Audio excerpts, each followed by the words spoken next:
નમસ્કાર વિદ્યાર્થી મિત્રો, હું પંકજ રાવત સર સ્વાગત કરું છું આપ સર્વેનું આપણા સૌની ચેનલ પર। દોસ્તો, અહીં આપણે સોલ્વ કરી રહ્યા છીએ વર્ષ 2026ની બોર્ડ પરીક્ષા માટે ગાલા અસાઇનમેન્ટ, જ્યાં ધોરણ 12ની અંદર આજે આપણે ઇકોનોમિક્સ એટલે કે અર્થશાસ્ત્ર વિષયના પેપર નંબર 2ના વિભાગ સીનું સંપૂર્ણ સોલ્યુશન પ્રશ્ન નંબર 31 થી લઈને 46 સુધી સમજીશું। તો ફટાફટથી આપ સર્વે વિદ્યાર્થી મિત્રો આ વિડીયોને લાઈક અને શેર કરીને બનાવી રહેજો વિડીયોમાં સુધી, જેથી કરીને અત્રે સમજાવેલા એક મહત્વપૂર્ણ પ્રશ્નોની અંદર આપ સર્વે વિદ્યાર્થી મિત્રોને ખ્યાલ આવી શકે। અને આ સિવાય જો આપ શ્રી છો આપણી ચેનલ ઉપર નવા અને હજુ સુધી ચેનલ ઉપર નથી જોડાયા તો નીચે આવેલા લાલ કલરના સબસ્ક્રાઇબ બટનને દબાવીને ચેનલ ઉપર જોડી દેજો તથા બાજુમાં આવેલા બેલ આઇકનને કરી દેજો ઓલ પર સેટ, જેથી કરીને ભવિષ્યમાં આવનારા આવા જ મહત્વપૂર્ણ ગાલા અસાઇનમેન્ટના સોલ્યુશન્સ સૌથી પહેલા દોસ્તો આપને મળતા રહે। શરૂઆત કરીએ છીએ દોસ્તો પ્રશ્નપત્ર નંબર 2ના વિભાગ સીની, જ્યાં 31 થી 46 નંબર સુધીના પ્રશ્નો આપણને કીધા છે। 16 પ્રશ્નોમાંથી આપણે કોઈ પણ 12 પ્રશ્નોના જે છે તે ઉત્તર અહીંયા લખીને આપવાના છે। પ્રત્યેક પ્રશ્ન માટે આપણને 2 ગુણ અહીંયા મળે છે। ચાલો સૌથી પહેલા ચર્ચા કરીએ આપણે પ્રશ્ન નંબર 31ની। 31મા નંબરનો પ્રશ્ન છે કે ભાઈ વૃત્તાંશ આકૃતિ દોરતી વખતે ધ્યાનમાં રાખવાની બાબતો જણાવો। માર્ચ 2025ની બોર્ડ પરીક્ષામાં પૂછાયેલો પ્રશ્ન છે અને અગાઉ મેં કીધું કે જેટલા પણ પ્રશ્નપત્રો આપણને ગઈ પરીક્ષાની અંદર બોર્ડમાં પૂછાઈ ગયા છે તે તમામ પ્રશ્નોની તૈયારી તો ખાસ આપણે જે છે અહીંયા કરવાની છે। 31મા નંબરના પ્રશ્નનો ઉત્તર જે છે તે તમે અહીંયા નિહાળી શકો છો। મોટા પ્રશ્નો અંગેની સમજૂતી આપીશું આપણે તો વિડીયો ઘણો લાંબો થઈ જશે, માટે અહીંયા સ્માર્ટ બોર્ડ ઉપર ના કરાવવાની જગ્યાએ આપણે સ્ક્રીન રેકોર્ડરની મદદથી તમને તમામ પ્રશ્નો જે છે તેમના ઉત્તર અહીંયા સોલ્વ કરાવવાના પ્રયત્નો જે છે તે કરી રહ્યા છીએ। 32 નંબરનો પ્રશ્ન છે કે ભાઈ કયા આલેખોને સામયિક શ્રેણીના આલેખો તરીકે ઓળખાય છે? તો અહીં 3 લાઇનની અંદર જે છે તે આનો ઉત્તર પણ તમે જોઈ શકો છો। 33 નંબરનો પ્રશ્ન છે માનવ વિકાસ આંક એટલે શું? તેના મુખ્ય ઘટકોની બાબતો જે છે તે જણાવો। તો માનવ વિકાસ આંક જે છે તે 1990માં સંયુક્ત રાષ્ટ્ર વિકાસ કાર્યક્રમ એટલે કે United Nation Development Programme UNDP દ્વારા કરવામાં આવ્યું હતું। એની મુખ્ય બાબતો અથવા તો ઘટકો જે છે તે તમે તમારી સ્ક્રીન ઉપર જે છે તે અહીંયા નિહાળી શકો છો। કુલ 6 અલગ અલગ મુદ્દાઓની અંદર જે છે તેના ઘટકો અને મુખ્ય બાબતો જે છે તે અહીંયા વહેંચેલા છે। આગળ 44 નંબરનો પ્રશ્ન છે કે વૃદ્ધિ અને વિકાસમાંથી કોને માપવામાં મુશ્કેલી પડે છે, શા માટે? તો અહીં તેનો પણ ઉત્તર તમે જે છે તે 4 થી 5 લાઇનની અંદર જે છે તે નિહાળી શકો છો।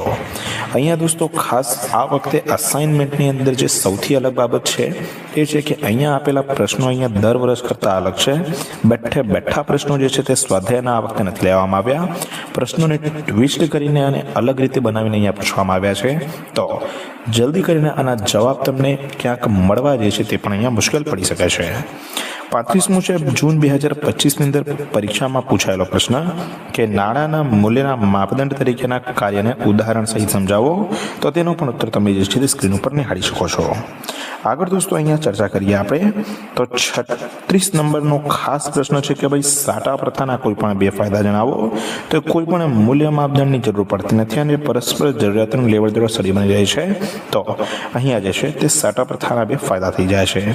મોટાભાગે આપણને અહીંયા પાઠ્યપુસ્તકમાં જે પ્રશ્ન આપેલા છે તેને મર્યાદાને લગતા પ્રશ્નો છે, તો ફાયદાવાળા પ્રશ્નોના ઉત્તર મળવા ક્યાંક ને ક્યાંક જે છે તે અઘરા તમારા માટે અહીંયા જરૂરથી લાગશે। પરંતુ જેમ કે મેં કીધું કે સમગ્ર થિયરીના વિષય અને પ્રેક્ટિકલના વિષયનું સોલ્યુશન આપણે અહીંયા કરાવી રહ્યા છીએ, તો તમારે બિલકુલ પણ ચિંતા કરવાની જરૂર નથી। સાથે અહીંયા એ પણ જણાવી દઉં અને ઘણા બધા ગાલા અસાઇનમેન્ટ સોલ્યુશન્સના વિડીયોઝ આપણે અગાઉથી તૈયાર કરેલા છે। તમામ વિડીયોઝની લિંક્સ નીચે ડિસ્ક્રિપ્શન બોક્સમાં, કમેન્ટ બોક્સ દ્વારા કે પછી ઉપર આઈ બટન દ્વારા જે છે તમને જોવા મળી જશે, ત્યાંથી તે વિડીયોઝને અચૂકથી નિહાળજો। 37 નંબરનો દોસ્તો પ્રશ્ન છે કે હવે નાણાકીય નીતિને સ્થિરતા લાવવા માટે નીતિ તરીકે પણ ઓળખવામાં આવે છે, વિધાન સમજાવો। તો તેનો પણ પ્રશ્ન જે છે તેનો ઉત્તર તમે અહીંયા સ્ક્રીન ઉપર નિહાળી શકો છો।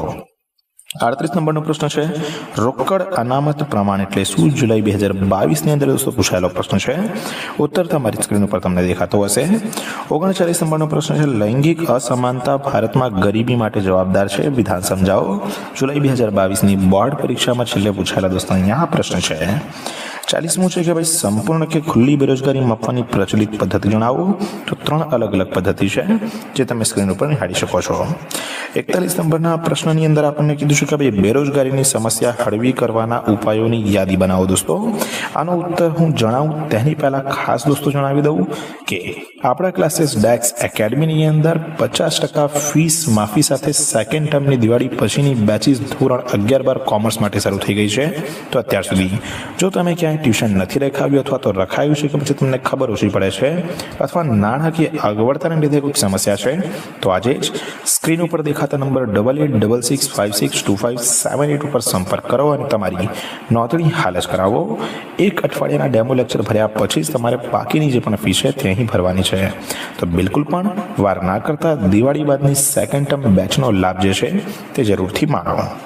41 નંબરના પ્રશ્નનો ઉત્તર દોસ્તો અહીંયા જે છે તે બેરોજગારીની સમસ્યા હળવી કરવા ઉપાયોની યાદી જે છે તે તમે જોઈ શકો છો. કુલ 7 અલગ અલગ મુદ્દા જે છે તે અહીંયા દર્શાવવામાં આવ્યા છે. 42 છે ભારતમાં કૃષિ ક્ષેત્રની અવગણનાએ બેરોજગારીની સમસ્યામાં વધારો કર્યો છે. વિધાન સમજાવો. આના પણ પ્રશ્નનો ઉત્તર મળવો સહેજ તમને અટપટો જે છે તે થઈ જશે, પરંતુ જેમ કે મેં કીધું સોલ્યુશન આપણે કરાવેલું છે તો બિલકુલ પણ મૂંઝાવાની જે છે તે આપણે જરૂર નથી. 43 છે કે ભાઈ માલિકીને આધારે ઉદ્યોગોના પ્રકાર જણાવો. તો 4 પ્રકાર અહીંયા થઈ જાય છે. જુલાઈ 22ની બોર્ડ પરીક્ષામાં પૂછાયેલો દોસ્તો અહીંયા પ્રશ્ન છે. ત્યારબાદ છે સ્થળાંતરણ માટેના સામાજિક કારણો સમજાવો અને માર્ચ 2022ની બોર્ડ પરીક્ષાનો દોસ્તો આ પ્રશ્ન જે તમને તમારી સ્ક્રીન ઉપર અહીં દેખાઈ રહ્યો હશે. ઇન્સ્ટાગ્રામ ઉપર @પંકજ રાવલ સર કે પછી ડેક્સ એકેડમીને ફોલો નથી કર્યું તો જરૂરથી ફોલો કરજો. ઘણી બધી અહીંયા ક્વિક અપડેટ્સ તમને ઇન્સ્ટાગ્રામ ઉપર મળતી રહે છે તો ઇન્સ્ટાગ્રામ પેજીસને અચૂકથી ફોલો કરજો અને આપણી આ ચેનલ ડેક્સ એકેડમીને સબસ્ક્રાઇબ યુટ્યુબ ઉપર ના કરી હોય તો અવનવા વિડીયોઝ મેળવવા માટે સબસ્ક્રાઇબ કરીને બાજુમાં આવેલા બેલ આઇકનને ઓલ પર અચૂકથી સેટ કરી દેજો. 46 નંબરનો પ્રશ્ન આપણા નવા ઉમેરાયેલા ચેપ્ટરમાંથી સૂંઠાસ્ત્ર બનાવવાની રીત સમજાવો. તો 7 મુદ્દા છે અહીંયા સૂંઠાસ્ત્ર બનાવવાની રીતના, જેને પણ તમે નિહાળી શકો છો. 46 અને છેલ્લા નંબરનો પ્રશ્ન દોસ્તો કે ખરીફ પાક એટલે શું, તેમાં કયા પાકોનો સમાવેશ થાય છે. આપણે ધોરણ 10ની અંદર સામાજિક વિજ્ઞાનમાં કૃષિ ક્ષેત્રવાળા ચેપ્ટરમાં અહીંયા ભણ્યા હતા અને ફરીવાર જે છે તે આપણને વિસ્તૃતમાં ધોરણ 12ની અંદર પણ આપણને અર્થશાસ્ત્ર એટલે કે ઇકોનોમિક્સ વિષયમાં ઉમેરીને આપવામાં આવેલો આ પ્રશ્નનો ઉત્તર જેને તમે નિહાળી શકો છો. તો આની સાથે દોસ્તો વિભાગ સી પેપર નંબર 2 અર્થશાસ્ત્ર એટલે કે ઇકોનોમિક્સ વિષય માટે થઈ જાય છે સોલ્યુશન પૂર્ણ. આની અગાઉ અને ઘણા બધા વિડીયોઝ તૈયાર છે. જેમ કે મેં અગાઉ કીધું કમેન્ટ બોક્સમાં કે પછી ડિસ્ક્રિપ્શન બોક્સમાં આપેલી લિંક દ્વારા કે પછી ઉપર આવેલા આઈ બટન દ્વારા તે તમારા વિડીયોઝને પણ અચૂકથી નિહાળજો. હાલ આટલું જ રાખીએ છીએ આપણા આજના વિડીયોમાં. વિડીયો પસંદ આવ્યો હોય તો વિડીયોને કરી દેજો લાઈક. બાકીના વિદ્યાર્થી મિત્રો જોડે કરી દેજો વિડીયોને શેર અને ચેનલ ઉપર ના વાંચો તો સબસ્ક્રાઇબ કરવાનું બિલકુલ પણ ના ભૂલતા.